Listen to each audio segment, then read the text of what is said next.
Bueno, vamos a tener hoy nuestra clase número 2 de la unidad 3, que tenía que ver con esta cuestión del psicoanálisis, ¿sí? Hagamos un muy breve repasito por lo que estuvimos trabajando la semana pasada, más allá de todas las cuestiones personales de la vida y de la historia de Freud, que tienen que ver específicamente con los aportes al campo científico, ¿sí? Por un lado teníamos esta cuestión del descubrimiento, ¿sí? El gran descubrimiento del psicoanálisis tiene que ver con el inconsciente, que en realidad, como les decía la clase pasada, siempre estuvo ahí. Freud simplemente viene a develarlo, es decir, a quitar el velo, a mostrar lo que ya estaba allí. Bueno, ¿cómo accedemos al inconsciente? ¿Cómo apreciarlo? ¿Cómo captarlo el inconsciente? ¿Cómo captarlo en esas formaciones del inconsciente? Si esas formaciones del inconsciente, vamos a ver dentro de un ratito, son los chistes, los lapsus, los actos fallidos, los síntomas y los sueños, ¿sí? Vamos a trabajar un poquito sobre eso hoy. La particularidad que tiene esto que le pasa al sujeto, Freud dice, todo lo que tiene a un humano como protagonista tiene un sentido desde ese ser humano, ¿sí? Y ese sentido en realidad es un sentido inconsciente, ¿sí? Que tiene que ver con un acto psíquico, ¿sí? Algo que el sujeto realiza desconociendo el motivo por el cual lo realiza, ¿sí? Que corresponde en realidad, dice Freud, a un deseo reprimido, ¿sí? Esta es la particularidad. ¿Cuáles son los tres grandes aportes o tres grandes descubrimientos que hace Freud? Y el primero tiene que ver con lo que él llama una fuerte herida narcisística, ¿sí? Una herida en el amor propio del sujeto humano, que tiene que ver con esta cuestión de que no somos dueños de nosotros mismos, ¿sí? Si de repente el ser humano hace un montón de cosas que desconoce, ¿sí? Que no sabe por qué las hace, entonces no es tan consciente y tan dueño de sus actos como cree que es, ¿sí? En principio eso es bastante fuerte. Después todo el planteo que tiene que ver con la sexualidad como constitutiva del ser humano, ¿sí? La sexualidad puesta en un lugar de mucha relevancia para el ser humano. Y por último, el planteo que tiene que ver con la sexualidad infantil, ¿sí? La existencia de la sexualidad infantil. Algo que causó mucho revuelo en la época, ¿sí? Pero ahora vamos a ver un poquito de qué se trata la primera tópica freudiana, es decir, la primera idea que Freud plantea de cómo es el aparato psíquico. Bueno, vamos a trabajar con este esquema súper básico, que en realidad tiene que ver con una simplificación absoluta del conocimiento, lo que llamamos en pedagogía una transposición didáctica, es decir, llevar el saber que tiene que ver con el marco teórico científico a el aula para poder pensarlo para un cuarto año de secundario donde no tienen el bagaje conceptual como para poder captar la complejidad de la situación. Entonces lo vamos a simplificar al máximo para que ustedes lo puedan entender, ¿sí? El primer planteo de Freud, que tiene que ver con esta primera tópica, Freud plantea tres sistemas psíquicos, ¿sí? Recuerden la palabra sistemas, ¿sí? Tres sistemas psíquicos. ¿Qué es lo que dice Freud? Que existe un sistema que tiene que ver con el inconsciente, que era esto que describíamos hoy, ¿sí? Con estos deseos reprimidos.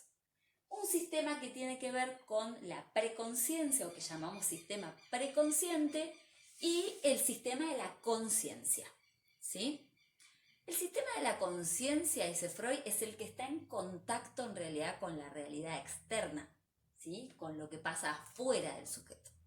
Si el primer sistema con el que se tiene contacto es ese sistema consciente, ¿sí? Que tiene dentro de sí lo que llamamos el sistema de percepción-conciencia, ¿sí? Todo lo que tiene que ver con lo que percibimos, lo que traemos del afuera, ¿sí? Y cómo el sujeto lo capta. Ese sistema, dice Freud, es absolutamente fugaz, ¿sí? Porque lo que está en la conciencia ahora es lo que yo estoy hablando ahora, y en cuanto dejo de hablar sobre ese tema, eso se escapa a la conciencia, ¿sí? Ya no está más en la conciencia. Está en algún otro lado, pero en la conciencia no está, ¿sí? Entonces plantea este sistema preconsciente, ¿sí? Que es como una especie de intermedio, de vaso comunicante entre lo que es la conciencia y ese reservorio de memoria, podríamos decir, ¿sí? Ese inconsciente en sentido descriptivo en realidad. ¿Por qué?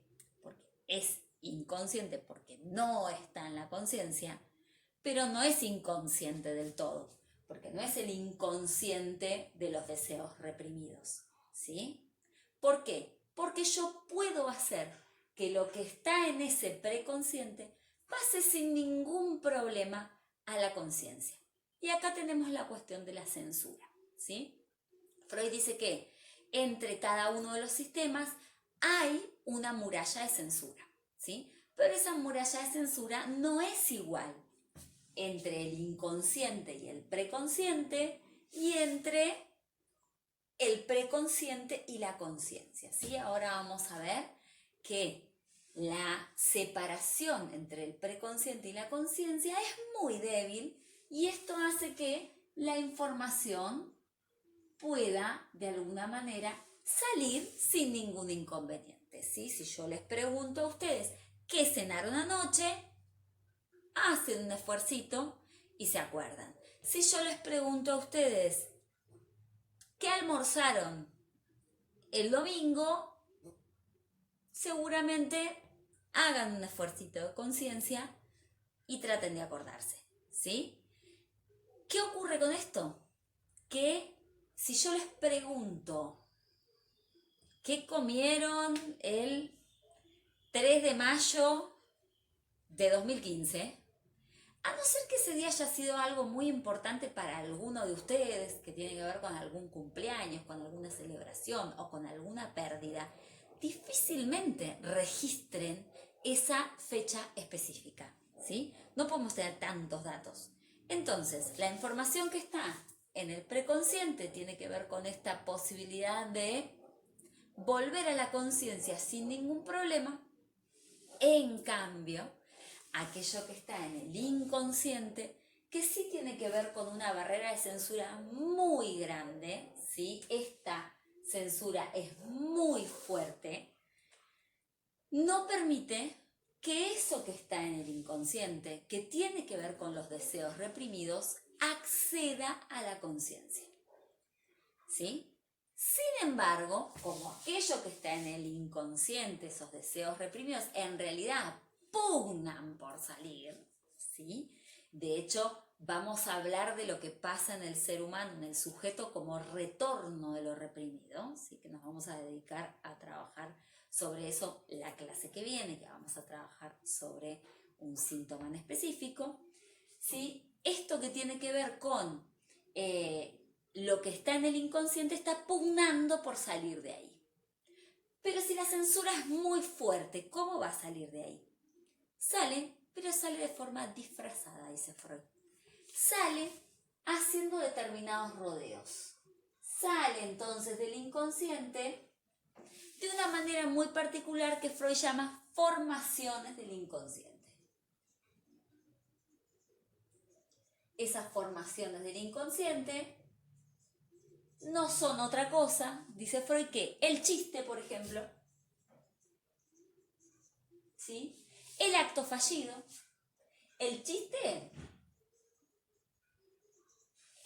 entendido como, a ver, como ese comentario chistoso, irónico, el chiste que surge espontáneamente, no el chiste contado para una ronda de chistes, ¿sí? Sino ese chiste que sale espontáneamente mientras estamos conversando.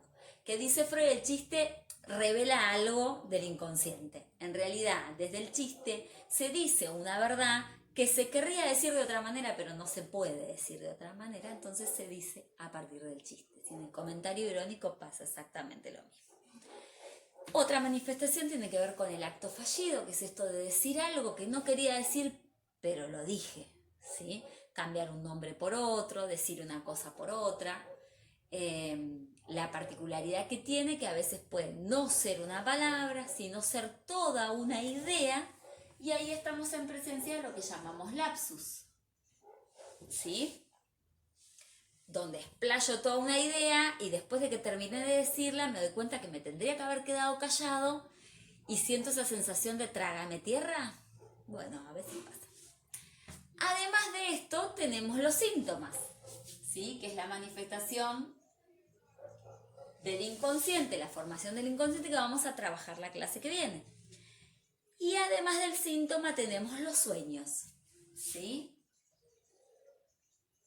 Los sueños, que Freud dice, son la vía regia de acceso al inconsciente, ¿sí? Los sueños tienen que ver con la forma de mejor acceso al inconsciente, porque es la manera en la que se pueden desglosar perfectamente bien las leyes del inconsciente, que tienen que ver con el desplazamiento, es esa cosa que pasa en el sueño. Vieron que los sueños son muy raros. Esta cosa que pasa en el sueño de que estamos en una habitación determinada y de repente abrimos la puerta y salimos al patio de nuestra casa, ¿sí? Resulta que estábamos en el salón de la escuela y salimos al patio de casa, o que estábamos en la cocina y de repente salimos al patio de la escuela, ¿sí? Nada que ver. Bueno, este mecanismo se llama desplazamiento, ¿sí? Es una de las leyes del sueño. Y la otra ley del sueño tiene que ver con la condensación, ¿sí? Con la aparición de muchos objetos en uno. A veces tiene que ver con el lugar, por ejemplo, estamos en un lugar que es el living de mi casa, pero de repente tiene el mueble que era de la abuela y el televisor que es el de fulanito y el de muchos objetos en el mismo lugar. Y lo mismo ocurre también con las personas, ¿sí? Soñamos con alguien que estamos seguros de que era tal persona, pero en realidad cuando me habló me di cuenta que tenía la voz de otra persona, ¿sí? Esta posibilidad que nos da el sueño de condensar varios objetos solo en uno, ¿sí? Por eso dice Freud que es la vía regia de acceso al inconsciente, como la mejor manera de acceder al inconsciente. ¿Qué es lo que ocurre con este inconsciente? La particularidad que tiene, que esos deseos reprimidos, que dice Freud son deseos sexuales reprimidos, tienen la característica de atemporalidad. ¿Qué significa esto? Que no registra el paso del tiempo. Que aquello que fue doloroso para el sujeto hace un montón de años atrás, cuando vuelve, por ejemplo, en el sueño de angustia, cuando la angustia retorna en forma de sueño, esa angustia vuelve exactamente igual que en el momento en el que el sujeto la sintió, ¿sí? Y que además carece de contradicción, ¿sí? No tiene contradicción. ¿Eso qué quiere decir? Que el inconsciente no elige, ¿sí? Después vamos a ver cómo se complejiza un poco más la cuestión cuando veamos la segunda tópica freudiana, pero la particularidad del inconsciente es que no elige entre dulce y salado, sí puede comer ambas cosas, no elige entre fulano y mengano. ¿Cuál es el problema? Si hay amor para ambos, ¿sí? No elige entre Juanita y Josefina, ¿sí? No tiene ningún problema con eso. Después vamos a ver que las restricciones que tienen que ver con lo moral, que tienen que ver con lo ético, aparecen después, ¿sí? Pero eso lo vamos a trabajar en la segunda tópica freudiana. En principio, quiero que puedan captar cómo se produce ese proceso de represión. ¿Cómo van a parar las cosas al inconsciente? ¿Sí? Pero de eso nos vamos a ocupar en la próxima clase, que va a ser específicamente sobre retorno de lo reprimido. Vamos a ver el mecanismo de represión y cómo retornan esas cosas desde el inconsciente, ¿sí? Espero que más o menos se haya entendido el funcionamiento de los tres sistemas, ¿sí? Y este pasaje del preconsciente a la conciencia sin ningún problema, la conexión de la conciencia con la realidad externa y esta posibilidad del contenido inconsciente de salir únicamente en forma disfrazada con lo que llamamos las formaciones del inconsciente. Cualquier duda que tengan, me preguntan. Igual nos vemos en la clase, en el encuentro virtual, donde vamos a sacarnos todas las dudas. Les mando un beso grande.